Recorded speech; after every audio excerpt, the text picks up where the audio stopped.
নমস্কার বন্ধুরা, চৈতি সিম্পল কিচেনে সবাইকে স্বাগত। আশা করি তোমরা সবাই খুব ভালো আছো আর আমিও ভালো আছি।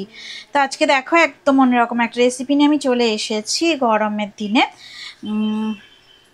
তো সর্ষের তেল দিয়ে দিয়েছি পরিমাণ মতো, আর একটু বড়ি ভাজা করে নিচ্ছি।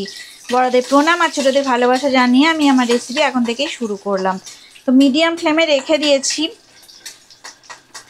দিয়ে একটু বড়িটা ভাজা করে নিচ্ছি, একটু লাল করে বড়ি ভেজে নেব। আর তারপরে দেখো আমি কি নিয়েছি, এই যে তোমাদেরকে দেখাচ্ছি। দেখো মাছ নিয়েছি। তো চারাপোনা যে মাছ হয় সেই মাছ 3টে পিস নিয়েছি, 3 জনের জন্য আজকে রান্না করব। আর বড়িগুলো দেখো ভাজা করা হয়ে গেছে, লাল লাল করে বড়ি ভাজা হয়ে গেছে। এবার বড়ি আমি তুলে নেব তেল থেকে।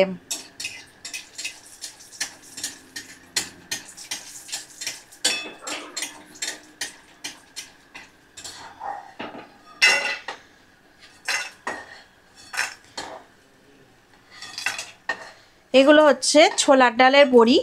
তো বড়ি ভাজা হয়ে গেছে, বড়ি তুলে নিলাম। আর এই একই তেলের মধ্যে আমি হলুদ নুন মাখানো মাছ দিয়ে দিচ্ছি। পরিমাণ মতো হলুদ গুঁড়ো আর নুন মাখিয়ে রেখে দিয়েছিলাম, তো মাছগুলো আমি দিয়ে দিলাম। আর মিডিয়াম ফ্লেমে রেখে আমি মাছ ভাজা করে নিচ্ছি। তো মাছগুলো লাল করে ভাজা হোক, এপিট ওপিট সুন্দর করে ভাজা করে নেব, তারপরে ফিরে আসছি।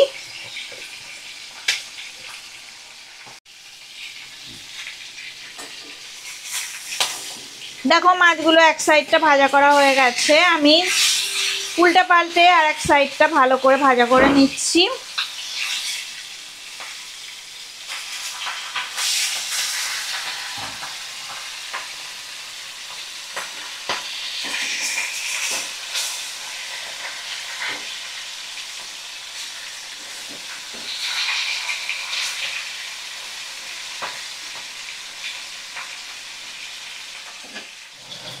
তো দেখো মাছ ভাজা করা হয়ে গেছে।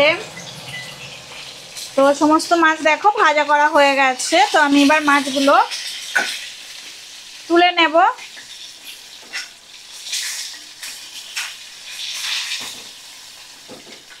আর আজকে দেখো আমি একদম অন্যরকম ফোড়ন দিয়ে রান্না করব। আজকে দেখো আমি দেবো কালো জিরে ফোড়ন। কালো জিরে ফোড়ন দিয়ে রান্নাটা করে নেব। কে কে এইভাবে রান্না করেছো আমাকে বলো। আর আমি তো খুবই ভালো লাগে, দারুণ লাগে খেতে। আর দেখো আমি কি কেটে নিয়েছি, দেখো গাজর আলু আর এইভাবে পেঁয়াজ কাটা আছে। তো গাজর সরু সরু করে কেটে নিয়েছি, তো গাজরগুলো আমি দিয়ে দেবো।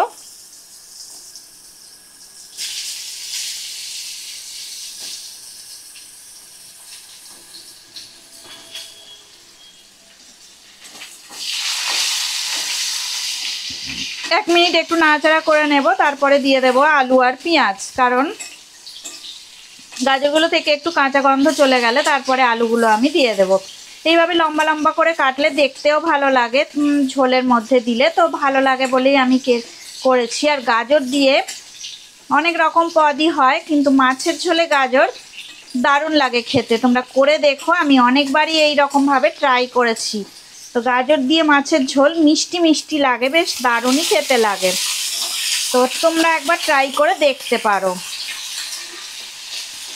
আশা করি তোমাদেরও খেতে ভালো লাগবে। দারুণ লাগে, সবসময় একঘেয়ে সবজি দিয়ে ভালোও লাগে না, তাই জন্যে বিভিন্ন রকম সবজি দিয়ে ট্রাই করলে মনটাও ভালো লাগে আর খেতেও তেমনই ভালো লাগে। তো এইভাবে রান্না করতে করতে আমি দেখো এবার কাঁচা লঙ্কা দিয়ে দিলাম, আর দিয়ে দেব টমেটো কুচি, আর সামান্য একটু দেখো আমি আদা রসুনের বাটা দিয়ে দিলাম, খুবই অল্প দিয়েছি। তো এইভাবে মশলা আমি ভালো করে কষিয়ে নেব। আর হলুদ গুঁড়োও দিয়ে দেব এবার। তো ফ্লেমটাকে মিডিয়ামে করে রেখে দিলাম। এবার সামান্য একটু লবণ দিয়ে দেব।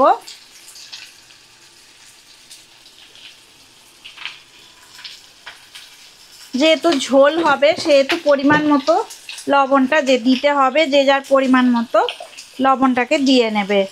আর লঙ্কা আমি অনেক অল্পই দিয়েছি, আমি একটা ছোট মতন লঙ্কা দিয়েছি। আমাদের ঝাল খাওয়ার লোক নেই, তাই কেউ ঝাল কেউ খেতে পারে না।